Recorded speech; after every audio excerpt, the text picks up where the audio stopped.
They said the ballroom at the Drake could hold 1,000 secrets, but the moment Ethan Vale's hand shot forward and his pregnant wife staggered backward into a chrome chair, the room held only one.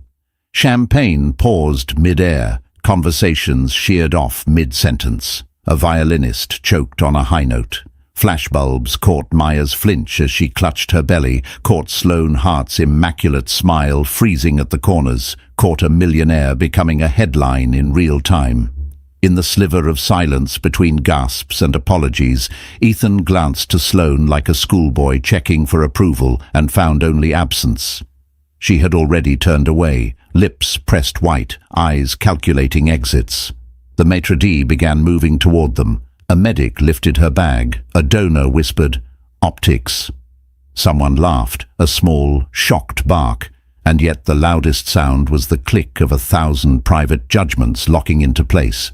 The night kept falling, and Ethan was already standing outside of it, face pressed to a window, watching himself disappear.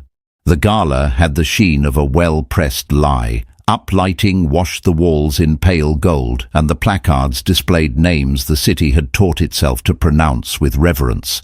Ethan's was one of them, Ethan Vale, Venture Partners. The Drake's grand ballroom smelled faintly of cut roses and a winter storm held at bay by good money. A sponsor reel glowed on a screen above the bar. The soundtrack promised transformation for those who could afford it. Maya ran her fingers across the scalloped edge of a place card, feeling the paper's tooth against her skin. 30 weeks along, she had learned how to fold herself into spaces that were not built for her. Banquettes, town cars, the narrow gaze of people who measured tenderness by its price tag. She had chosen a dress forgiving of her changing center of gravity and a pair of flats buried under yards of silk. She was tired. She was grateful to be out. She was rehearsing how to leave him. The decision had been stacking in quiet piles for months. Screenshots of texts, receipts for solo lunches, a lockbox key hidden in a pocket of her camera bag.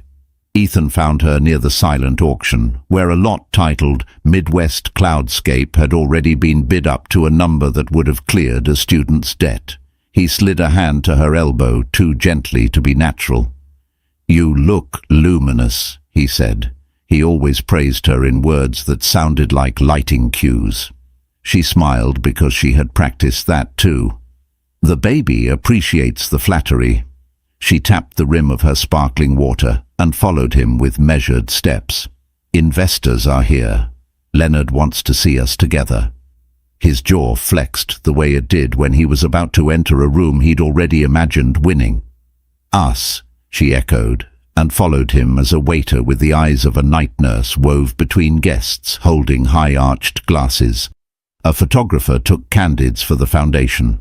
Maya watched the woman's hands, quick, kind, professional, then felt the familiar ache of missing the work that made her whole.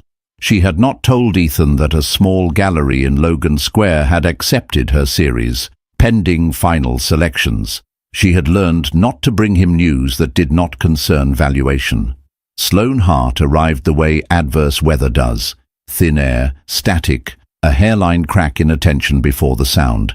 In PR decks they called her a fixer. In certain circles, she was the kind of risk everyone pretended they weren't taking. She had worked with Ethan on a philanthropic initiative in the spring and stayed long after the photography wrap. Tonight, she wore a sliver of black silk that turned every gaze she intercepted into an admission. Her smile was a scalpel. Her handshake was a contract. "Ethan," she said, her voice pitched to land smoothly in his chest. "Your speech. Save it for later. Leonard's table is not ready. Walk with me." She didn't wait for agreement, only compliance. Maya watched his smile loosen around the edges. She had catalogued these micro-shifts for months, the way he unfocused his eyes when listening to Sloane, the way he tucked his chin when he lied without intending to. He hadn't told Maya about the penthouse suite Sloane used for client dinners. He hadn't told her about the deal points that were more flirtation than finance. He had told her he was tired. That part had been true. Near the dais, a woman from the foundation hugged Maya with equal parts sincerity and calculation. 30 weeks, the woman said. I had twins and still made it to a gala at 32. You look incredible. Thank you, Maya said, thinking of the photograph she had taken that morning. Sunlight falling across the uneven paint of their kitchen door, the tiny chips like a constellation. She had titled the series Thresholds and not told Ethan she had submitted it for a show. Her mother had once told her, "You cannot hang your art in a heart that locks from the outside." A small comedy played at the edge of the room. A donor trying to outbid himself anonymously, a violinist losing a hair from his bow and pretending not to notice, a server catching a champagne coupe with the reflexes of a goalkeeper. Life insisted, as it does, even when the plot was sharpening elsewhere. Sloane glanced back, the briefest brush of mascaraed lashes over Maya's belly, and then she was steering Ethan away as if he were a heavy dress she needed to keep off the floor. "We'll do the table walk," she murmured. "Smile on the left, nod on the right. Don't improvise." It happened near a cluster of chairs when a donor cut across Maya's path, and Ethan, torn between Sloane's hand and his wife's voice, made the wrong calculation at the wrong time. His palm met the soft of her forearm. The sudden backward step, the scrape of metal against marble, the gasp that became a sound everyone heard and no one could name. The photographer's camera flashed. The violinist's note cracked. The maitre d' hissed to the floor captain, "Medic!" "Ethan," Maya said, voice small and precise, "don't touch me." He mumbled something about stability, about needing to talk to Leonard, about optics, the word a ruin in his mouth. He looked to Sloane for a line reading and found her looking away, already calculating radius and fallout. Maya righted herself, a palm to her belly, breath in measured counts. Security edged closer, then receded when she lifted a hand. She allowed the event medic to ask questions. She listened to the violinist recover. She watched Sloane's reflection in a tall window and understood that other people's desires had begun to write her life. That was the last hour she would live in their apartment as a wife. The city was a row of lit beads along Lakeshore Drive by the time Maya stepped from the rideshare. Snow made a fine powder of the air. In the elevator, she leaned against the cool mirrored wall and let her anger crystallize into something less volatile: decision. Diego, their night doorman, opened the lobby door with a look that said, without saying it, "I heard." "Everything all right, Mrs. Vale?" She paused. "I'm going to drop the missus soon, Diego." He nodded once, solemn. "You want me to be around when he gets home?" Diego had a calm a person earns by watching lives come and go through revolving doors. Maya unlocked the apartment and stood in the dark long enough to let her eyes map the furniture by shape alone. This had been the stage for so much performance. The expensive couch no one sank into because it creased, the kitchen island where Ethan arranged catered meals to look home-cooked, the framed photographs she refused to hang because she wouldn't let her lens be decoration. Here was the plant that died because neither of them remembered to water it. Here was the coffee mug chipped on the inside where only the drinker could see the damage. She moved efficiently, the way you do when your body belongs to more than one person. She packed one suitcase, then another. She took only what she had bought, plus a few gifts that had felt like real offerings instead of apologies. A knit blanket from her aunt, a signed book from a professor who once told her that good art tells the truth at a speed the heart can bear. She set the spare keys on the counter and slid her wedding ring into a small porcelain bowl she had made in a pottery class the first year they dated. It made a sound like a coin dropped into a fountain where no wishes come true. When Ethan arrived, he brought the weather in with him, brushed with the cold and smelling faintly of scotch. He saw the suitcases and then her. "Maya," he started, hands up. "That was a misunderstanding. I never—" "You pushed me." No, I steadied you. Sloane asked me to." "Leonard, stop using people's names like they're amulets." Her voice surprised even her. Level, quiet, unshaken. "I called my brother. He's coming. Diego knows. The locks will change in the morning." "You can't be serious." He laughed, a brittle sound. Where would you go? She rolled one suitcase to the door. Somewhere without you. A knock. Arjun stepped in, his jaw a line, his eyes softer when they found Maya's. He'd driven down from Evanston in a sweatshirt layered under a peacoat, hands still smelling faintly of cinnamon from the chai he brewed to stay awake. "We're set," he said, "and your overnight bag is in the car." Ethan moved to block the doorway, instinct tightening his shoulders. Arjun inhaled and said in a tone that belonged to someone who had seen hospital corridors at 3 a.m, "Move aside, Ethan. You will not put hands on my sister again. I'm her husband." "You're a guest," Maya said, "for the last time." Diego appeared behind Arjun, hands folded. "Mr. Vale," he said gently, "I'm going to accompany Ms. Vale downstairs." He added, quieter, "Don't make me call anyone." The moment stretched. Ethan saw himself from above, a man lit by unflattering chandeliers, his reflection multiplied in the black winter glass. He stepped aside. Maya smelled his cologne, cedar, something coastal, and felt nothing. In the elevator, Arjun pressed the emergency stop gently for a breath, and they stood between floors, suspended. "Are you scared?" he asked. "I'm ready." She drew in a long breath. "And I will not raise a child inside someone else's PR strategy." They started again. In the lobby, Diego opened the door like it was a proscenium. The night breathed around them. Somewhere deep in the building, a security camera watched a man stand alone in his doorway. At 2 a.m, a trending clip found its language.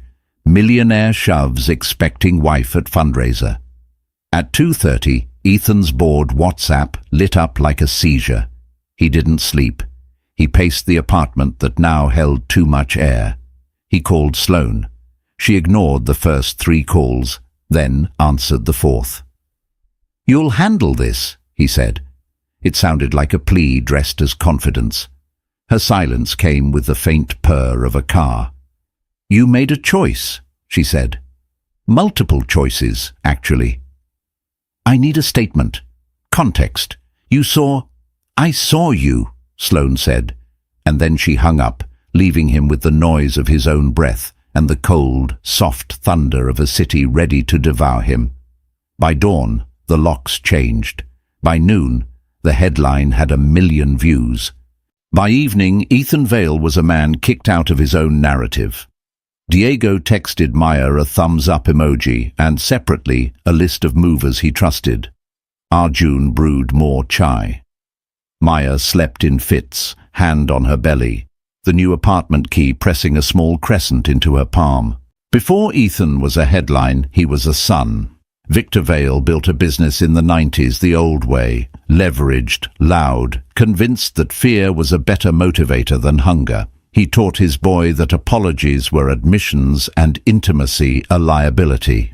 He shook hands like he had somewhere else to be. Ethan learned to make friends with distance. It wasn't cruelty so much as a climate.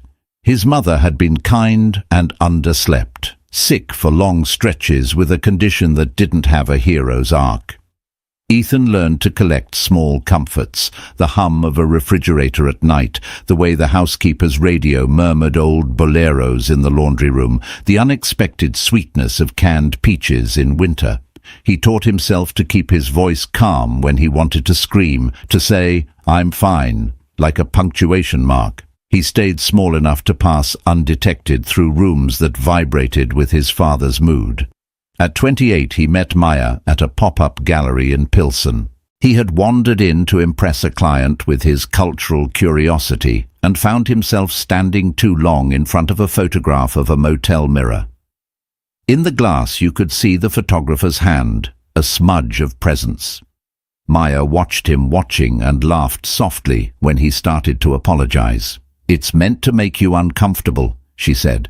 "I like art that doesn't let you pretend you're invisible." He asked her out, not because of the photograph, but because of what it did to him, made him aware of the space he occupied.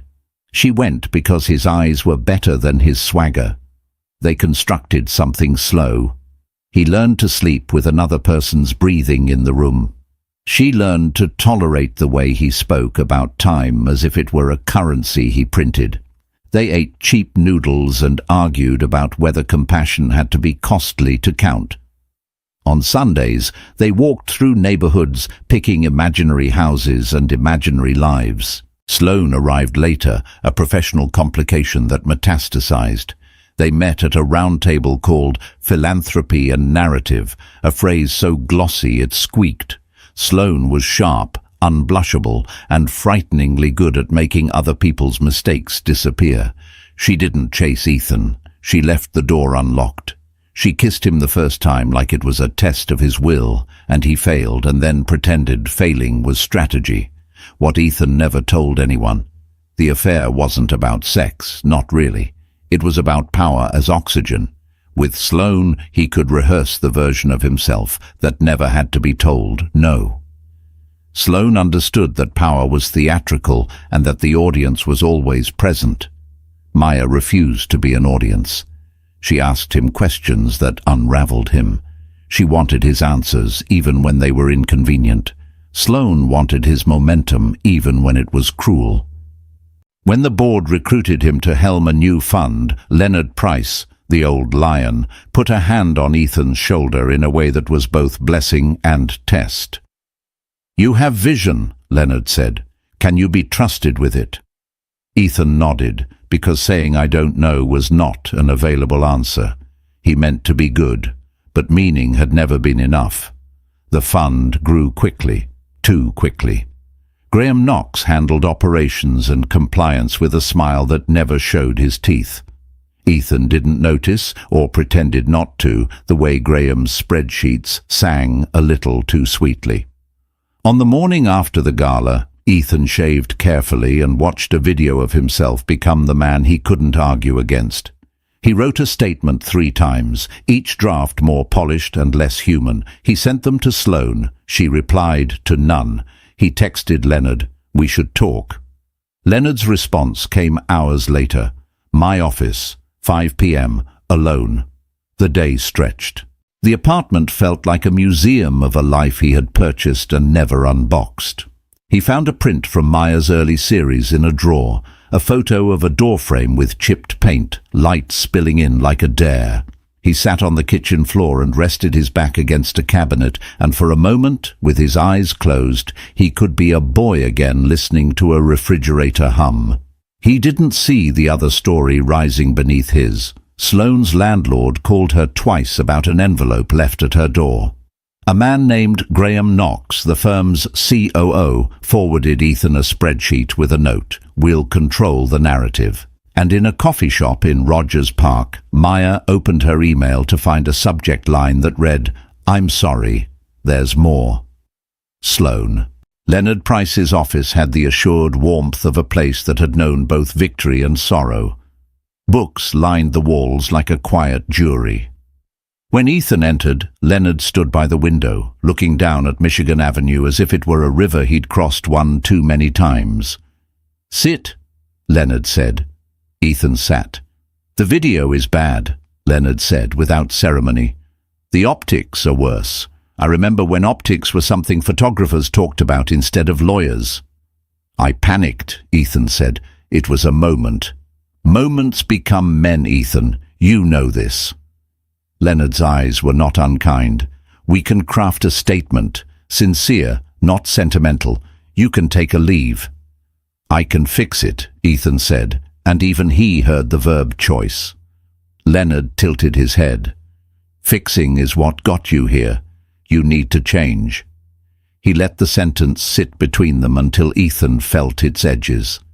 There it was, a small truth placed on the table like a threat. Ethan exhaled and, for a sliver of a second, let himself imagine a world in which he didn't run toward every problem with his hands open and grasping. Leonard reached for a folder. "Sloane sent over a draft," he said, sliding it across the desk. "It offers context. It's technical." Ethan scanned, heat gathering at his collar. The language was brutal in its vagueness, mischaracterized, regrettable, temporary disorientation. If he read it aloud, he wouldn't recognize himself. "No," he said. I won't use this. Good, Leonard said, relief ghosting his face. Then say what happened.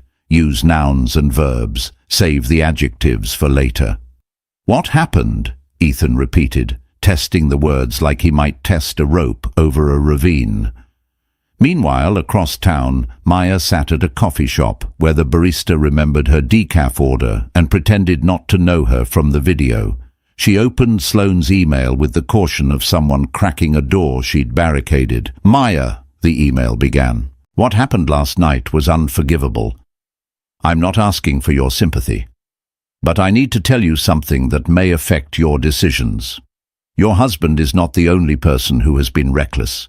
Graham Knox has been using my proximity to Ethan to distract him while he pushes deals through compliance with numbers that will not stand daylight. He wanted Ethan to be the shield. He assumed you would play your part. I didn't stop it. I am sending you files. Do with them what you will. There were attachments, spreadsheets, emails with half-disguised language, a memo with the word expedite appearing like a prayer in the margins. Maya didn't understand all of it. She understood enough to feel her spine straighten. A PDF of board minutes where the phrase accelerated due diligence did not bother to blush. A donation ledger that braided philanthropy with pitch decks until neither could breathe alone. Her phone buzzed. Arjun's name glowed on the screen. You all right? He asked. I think I have a map of a maze, she said. Do you want me to? No, not yet. I need to finish something. At 5, Ethan told Leonard he would step down for now. He used the word accountability and felt it in his mouth like a foreign candy. Sweet. Alarming. Leonard nodded. Good, he said. Now go write what you actually feel. Ethan left without a job title, but with a destination he didn't know how to reach.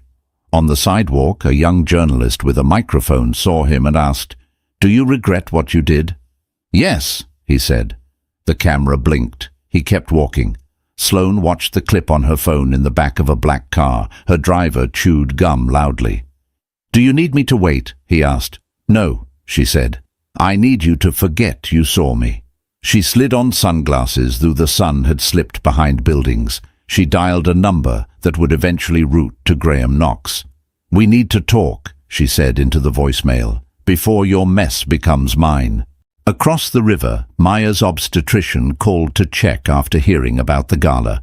The baby was fine, but the doctor's voice held the careful cadence of someone delivering more than medical advice. Stress isn't a trophy, she said. Maya smiled despite herself. No, she said. It's a mirror. She shut her laptop and, for the first time in months, slept without dreaming she was late for something. Maya had always photographed spaces where people changed their minds. Waiting rooms with chairs arranged to fake intimacy, the cool corridor between a courtroom and the world, the glass vestibule of a women's shelter where a volunteer kept a dish of peppermint candies on the desk. I like the places that pretend to be neutral, she had told Ethan once, early. Nothing is neutral. Now her life was a series of thresholds. She moved from Arjun's spare room to a short-term sublet in Andersonville, a one-bedroom above a florist that smelled faintly green even in January. Nina, the neighbor, knocked on her door with a plate of almond cookies and a practiced boundary. I'm around, Nina said, but I won't ask questions you don't want to answer. Nina taught piano in the afternoons and believed in leaving people better than she found them.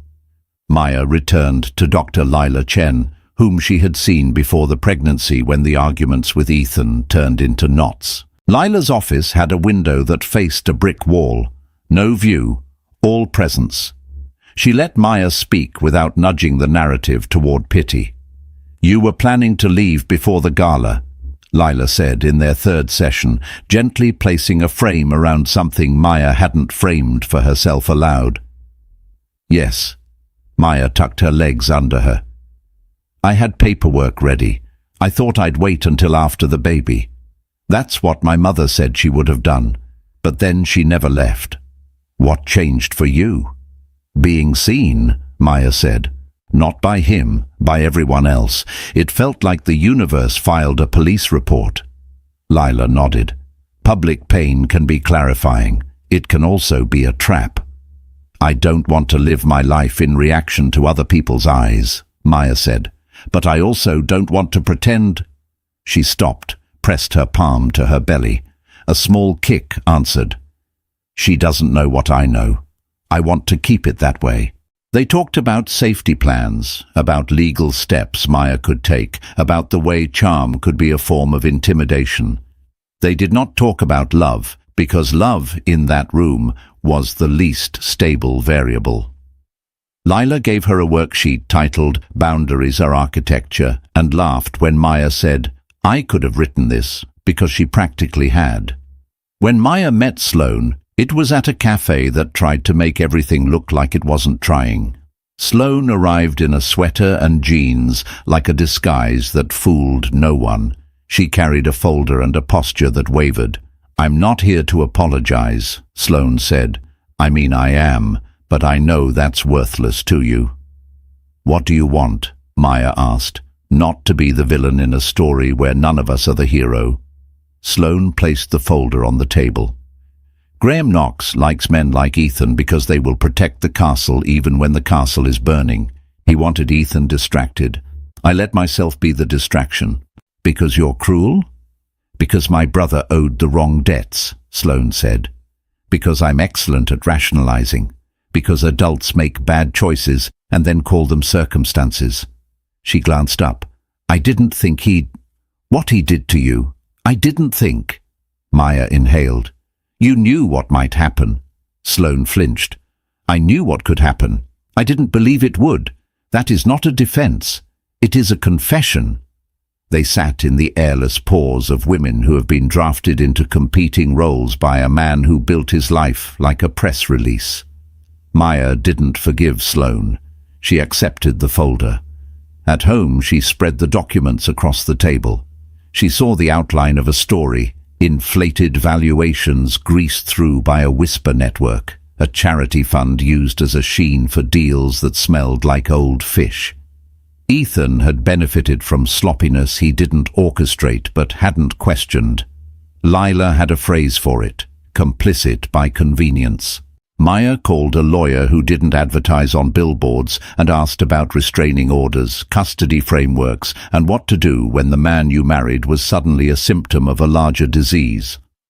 The lawyer, Aisha Rahman, spoke in paragraphs that made fear sound like a problem set with solutions. That night, she took a photograph of her own front door slightly ajar, light from the hallway slicing the dark. She titled it Exit Wound and didn't show it to anyone. She printed it and slid it into the back of a drawer like a promise to her future self. Sloane Hart had built a life on the margins, of other people's scandals, other people's money, other people's excuses. She annotated, she edited, she redacted strategically. She told herself she was not the story, but after the gala, she was a character in a narrative she couldn't control. Her brother Luke called from a number that shifted locations like a traveling show. They're asking again, he said, voice brittle with the hunger of bet son won. You said you'd help. I did, she said, and looked at the ledger of her choices. I will. She would always, it seemed, be paying bills she hadn't authorized but had somehow signed. Right now, helping meant stopping the biggest leak, so the small ones mattered less. She requested a meeting with Graham Knox in a bar that prided itself on discretion and expensive ice. Graham arrived with an umbrella that cost what some people paid for rent. He smiled the way a man smiles who thinks you owe him your career. You made this complicated, he said. You made this criminal, she replied, tilting the folder just enough for him to see his own signature. I will not be your firewall. Ethan is about to burn, and you are going to stand with him. Graham's smile didn't move, but his eyes did. Careful, he said softly. You move around power long enough, you forget how hot it is. Do you think I haven't been burned? Sloane leaned in. I'm not asking, I'm informing. If you try to make me the patsy, I will trip every alarm. I will deliver these to people who turn rooms into rooms you don't leave for a very long time." They stared each other down until the bartender pretended to polish a glass for the third time. "Fine," Graham said finally, laughter empty as a dead credit card. "We'll let Ethan walk." "He will not walk," Sloane said. "He will crawl, but he won't crawl alone." She left before he could say something that would scar. In the car, she exhaled a breath she didn't know she had rationed. She thought of Maya's eyes, steady, not kind, and felt the first tug of a feeling she had long avoided. Shame. She texted Maya, "If you want me to testify, I will." The reply came 10 minutes later, "Keep the receipts. We'll see." Sloane didn't pray. She made promises to the version of herself she might still become. She paid Luke's debt with money she would later admit was earned dishonestly. Then she called a journalist she trusted just enough to imagine fairness. "There's a story," she said, "but I won't be your source unless you agree to the boring parts too. The systems, the way the charitable giving and the investment pitches braided together." "People like villains," the journalist said. "They like redemption more," Sloane replied, surprising herself with the word in her mouth. "Even if they don't believe in it." She closed her eyes and thought of the gala's violinist recovering mid-phrase. She wondered what it might feel like to start again without cueing the audience first. She opened a new notes file on her phone and labeled it "Margin Notes for Leaving," a list of habits to unlearn, names to unfollow, rooms to avoid. Ethan's phone filled with messages that were really assignments masquerading as advice. "Lay low. Go to Aspen. Donate to something. We can spin this." He deleted them like fruit flies. He checked into a hotel that didn't call itself a hotel, the kind of place that made a point of providing artisanal water and anonymity. He slept badly, woke early, and walked until his feet remembered being useful. On a grey, salt-streaked morning, he ducked into a diner that served coffee without adjectives and sat at the counter next to a man in a city maintenance jacket. "You look like you're thinking too loud," the man said. "What does thinking loud look like?" Ethan asked before he could stop himself. "Like you're in a room with a stereo and forgot the volume knob." The man extended a hand. "Diego, my cousin works nights as a doorman. He says all the people upstairs are the same kind of lonely." Ethan blinked. "My doorman's name is Diego." "Small city," Diego said, grinning. "Don't worry. He doesn't tell me your business. He just says to be kind to the people who forget they can ask for that."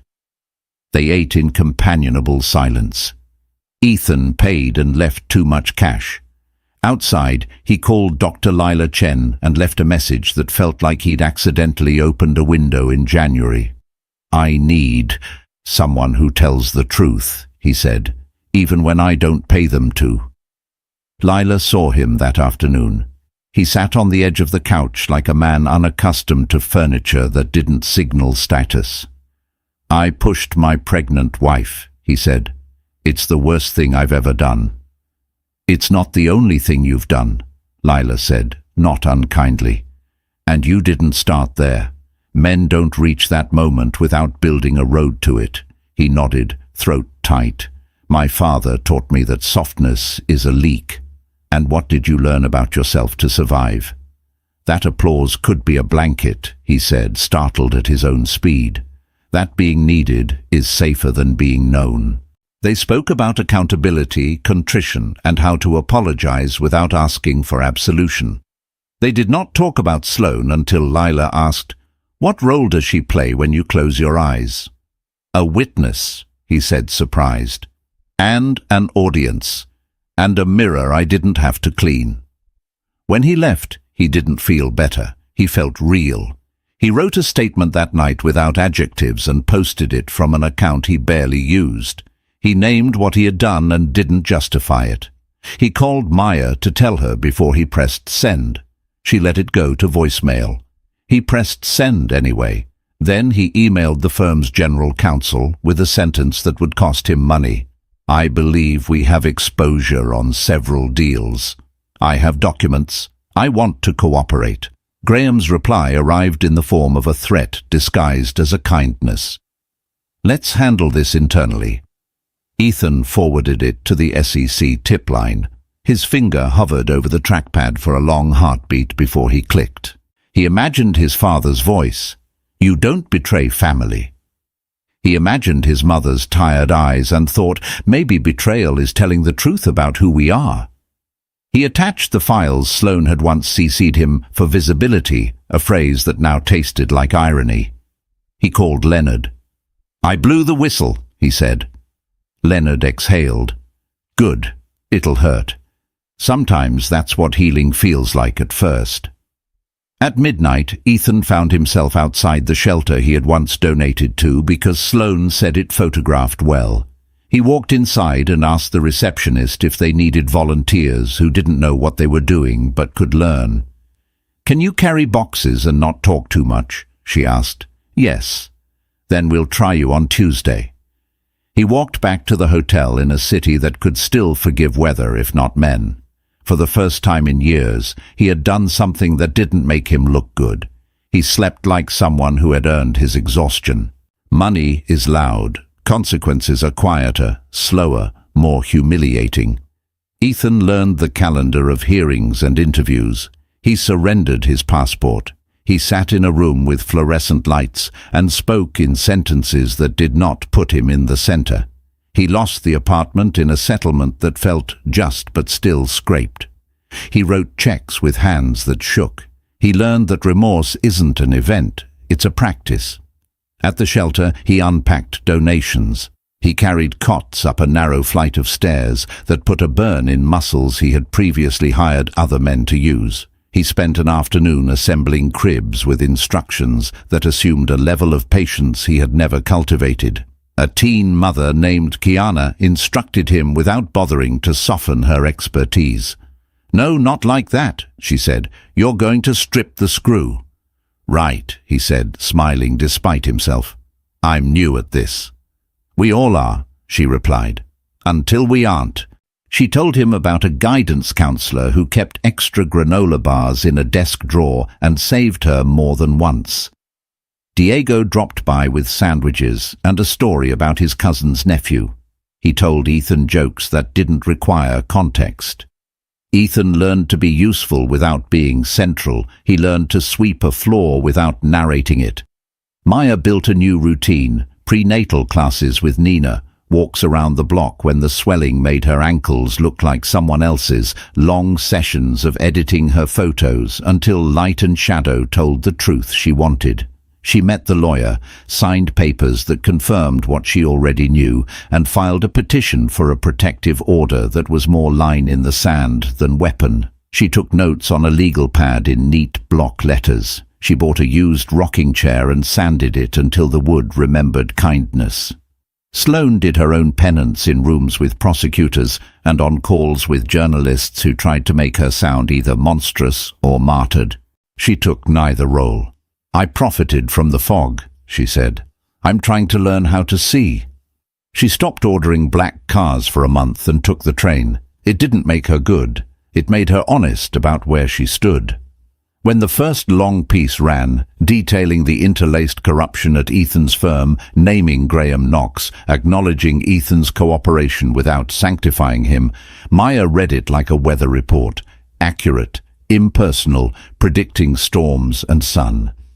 Strangers online fought in the comments about whether a man could be both abuser and whistleblower, contrite and convenient. Maya turned off her phone and went to sleep with the window cracked to hear the street. Somewhere below, a couple argued in soft Spanish. Somewhere above, a child laughed at something the adult world could not see.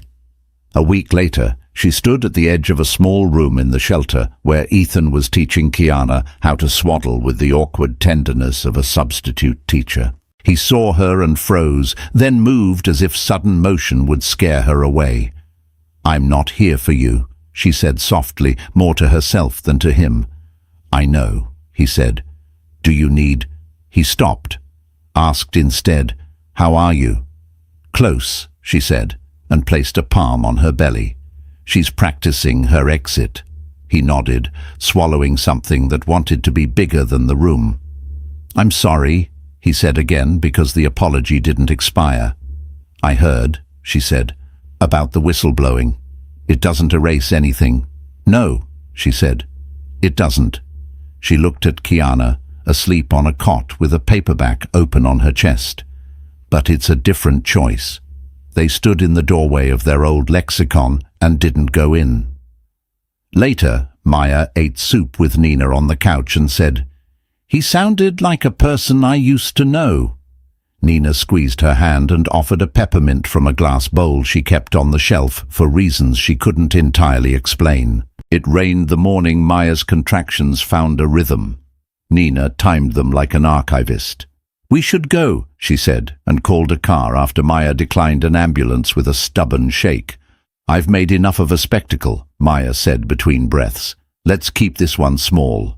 On the way down the stairs, her leg trembled. Nina steadied her without asking permission. Outside, she winced at the sight of a small crowd under a scaffolding awning, keeping dry and curious. A boy in a hoodie held a door with exaggerated politeness. A woman on the phone said, "Hang on, a life is happening." The driver who pulled up was Diego. "Hey neighbor," he said to Nina and to Maya. "I've got you." He adjusted the seat, turned down the radio, and drove like the city was made of eggshells. Traffic did its indifferent dance. In the back seat, Maya closed her eyes and went somewhere private women go when their bodies make rooms for other people. Diego kept his eyes on the road and his mouth closed except to say, "You're doing perfect," like he was talking to his own daughter. At the hospital, the world narrowed to a fluorescent-lit miracle. Nurses moved like rehearsed kindness. Maya labored with a breath that sounded like forgiveness turned inside out. When the doctor said, "One more," Maya gave the last of something and received a cry in return. "Amara," she whispered, the name she and Ethan had argued about and then agreed on separately. The nurse placed the weight of a future on her chest. Maya cried a quiet kind, the kind that doesn't ask to be witnessed. Nina took a photo of fingers curled around a thumb, the only picture from that day that would ever be shared. She didn't call Ethan. Leonard did. So did Diego, unasked. He arrived in a worn jacket that made him look like someone who fixed boilers. He stayed in the waiting room, cap in hands, and did not ask to cross any thresholds that were not his. Hours later, a nurse asked Maya if the father could see the baby. Maya stared at the ceiling's stippled surface, thinking of all the rooms she had documented, the way institutions used texture to make harshness look soft. "He can hold her for 5 minutes, she said. "With you there." Ethan washed his hands like a ritual, masked his face, and stepped into the room that had once been a promise and was now something else. A place where true things were allowed to be small. He looked at Maya, obtained permission without words, and took his daughter into his arms. Amara's face was a map of no one yet, and everyone he loved. He stood very still, so the world would not jolt. Tears came, untheatrical, the kind that made his breathing uneven. He whispered, "Hi. I'm the man who is going to spend the rest of his life learning how to deserve being your father." The nurse pretended to check a monitor so the sacred could have a little privacy. Maya watched. She did not soften. She did not harden further. She placed her palm on the bed rail and found it cool and real. 2 days later, Ethan took the stand in a hearing that would decide bail conditions for Graham Knox. He testified to numbers and conversations, to hints, to the way everyone at the firm understood which questions not to ask. He didn't editorialize. He didn't diminish his own complicity. When Graham's lawyer tried to paint him as a man seeking redemption through performance, Ethan surprised even himself by saying, "Performance used to be my instinct. Today, it is not." Sloane sat in the second row, a scarf hiding half her face, and felt the odd steadiness of watching a man choose a smaller version of himself. She texted Maya a single sentence afterward. "He didn't lie." Maya replied, "I saw." That night, when Ethan returned to his rented one-bedroom with the radiator that clanged like an old song, he found a note under his door. It wasn't from Maya, it was from the shelter director. "Thank you for showing up when there's no camera." He pinned it to the wall with a piece of tape and turned off his phone. He slept, woke when Amara's photo arrived from Nina, and cried again, alone and ordinary. Spring slid in with the stubbornness of a Midwestern apology. Trees budded like careful promises. The city forgave the winter one day at a time. Maya's exhibition, Fault Lines, opened in a gallery that had once been a tailor's. The photographs were domestic and unsentimental: door frames, thresholds, tiny handprints on windows, the impressed oval of a ring in a porcelain bowl. People wondered and tried to name the feelings the images gave them, as if naming were the same as understanding. A critic wrote, "These images refuse spectacle and, in refusing, become the only spectacle worth our time." Ethan arrived late, paid at the door, and stayed at the edge of the room like a man who knew how much space he took. He had a beard now, not out of reinvention, but because shaving felt like a kind of pretending. He watched people step close to a photograph of a window cracked open an inch to let a storm in. Maya saw him the way one sees a former home, recognition without urgency. She walked to him when she wanted to, not sooner. "Congratulations," he said. "Thank you." She tilted her head toward the image of the chipped kitchen paint. "You remember that?" "I sat on that floor once and listened to the refrigerator hum," he said. "It made me feel like I wasn't alone."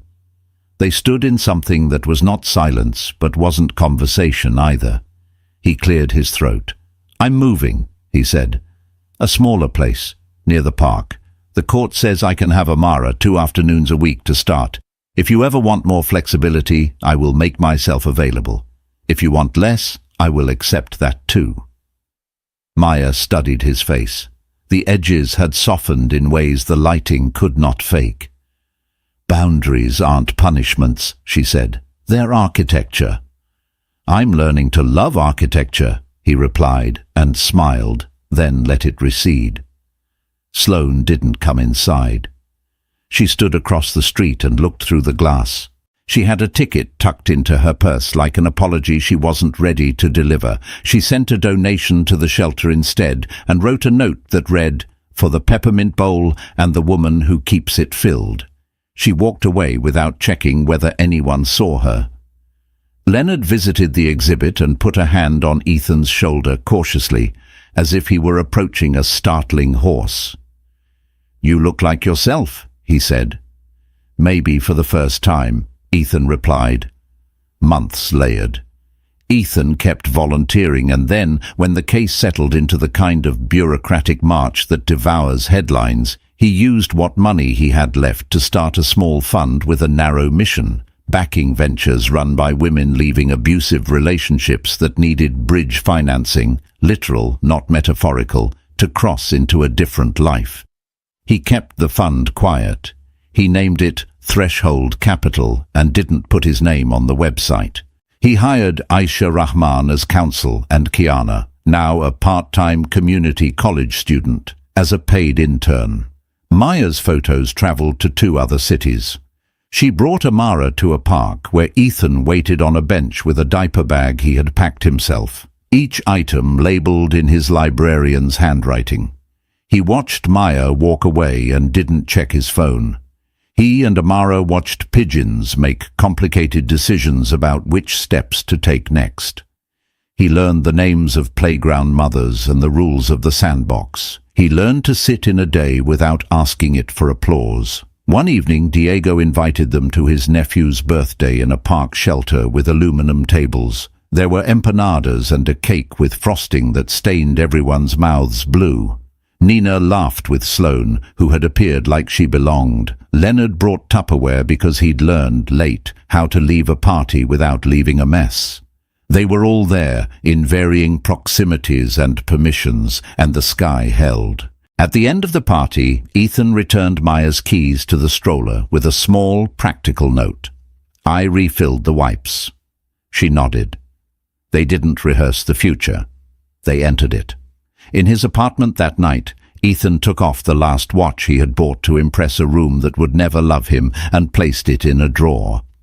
He sat by the window and listened to the radiator's music.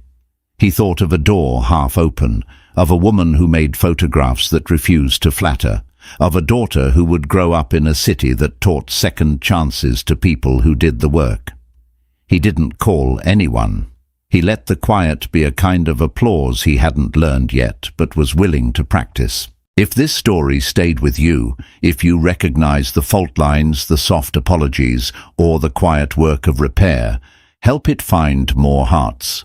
Like this video so the algorithm doesn't keep the hard parts hidden. Share it with someone who's standing at a threshold and needs a nudge toward the light. And if you want more cinematic, true-to-life fiction about messy choices, power, and the slow, stubborn business of redemption, subscribe and ring the bell so you don't miss the next chapter. Your support lets us make longer, deeper stories that respect your attention. In the comments, tell us which moment hit you hardest. The gala's hush, the peppermint bowl at the shelter, Sloane's confession, or the first time Ethan held Amara. We read everything. Tell us too what redemption looks like where you live. Thanks for watching.